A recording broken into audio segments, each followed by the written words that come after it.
The Obama administration today having a little fun too, not unintentionally and without some regard for the impact. Today announced it will admit more refugees from Central America amidst a growing surge on our southern border. The administration's move comes just hours after speakers at last night's convention focused on illegal immigration, taking aim at Donald Trump on the issue. Donald Trump believes that Mexican immigrants are murderers and rapists. But what about my parents, Donald? Texas used to be part of Mexico. Now, I'm ninth-generation American. My family never crossed a border. The border crossed us. On most days, I'm scared. I'm scared that at any moment, my mom and my dad will be forced to leave. And to take all of that up, joining us tonight, Congressman Henry Cueller, a Democratic superdelegate. He also serves on the House Appropriations Committee. Congressman, great to have you with us. It's a pleasure. Now, I have to say, those were touching moments. The rhetoric was touching. It was also, in my judgment, a little demagogic. No facts, no discussion, but much from the heart, and you have to admire that. Yeah. Is that the way this debate's going to go through to November 8th?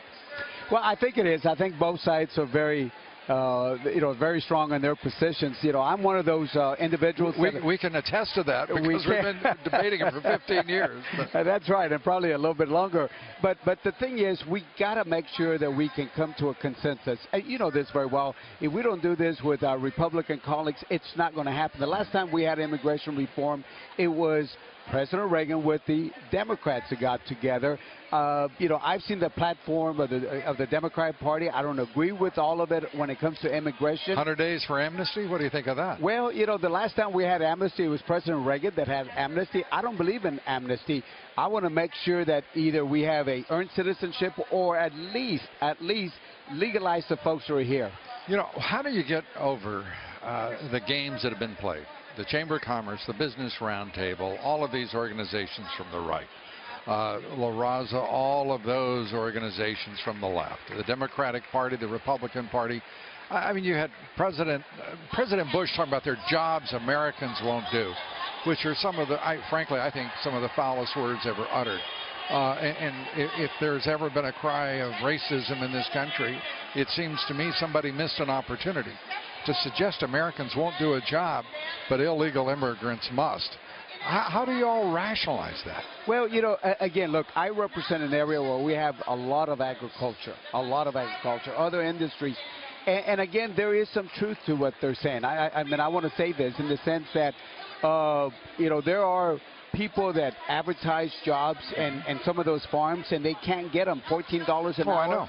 They can't get them. I can tell you for 40 years that's been the case because that's how long I've been covering the issue. And look, doing that type of work is very hard. My father and my mother, they worked as migrant workers. They were out there in the suns, but they wanted to make sure our kids got a good education and moved up and had this mobility in society. I'm going to tell you something you may not believe. I actually was one of those folks out in those produce fields talking about beans and potatoes, working with migrant labor at the time.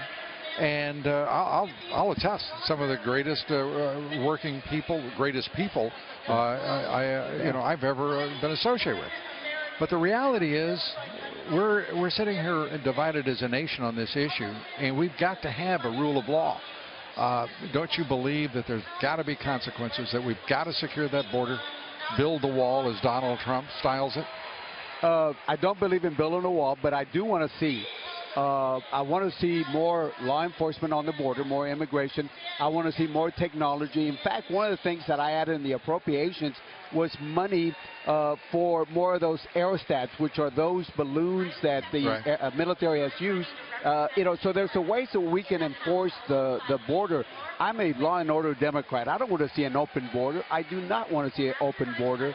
But I think that we got to make sure that we use taxpayers' dollars to make sure we secure the border. I have to tell you, Congressman, and we've known each other for a long time, folks, but I have to tell you, when I was watching those heart tugs in those videos, I was thinking there also should be some heart tugging video about the victims, the addicts that are created from the marijuana, the heroin, the amphetamines that are crossing, methamphetamines that are crossing it, and as you say, cocaine.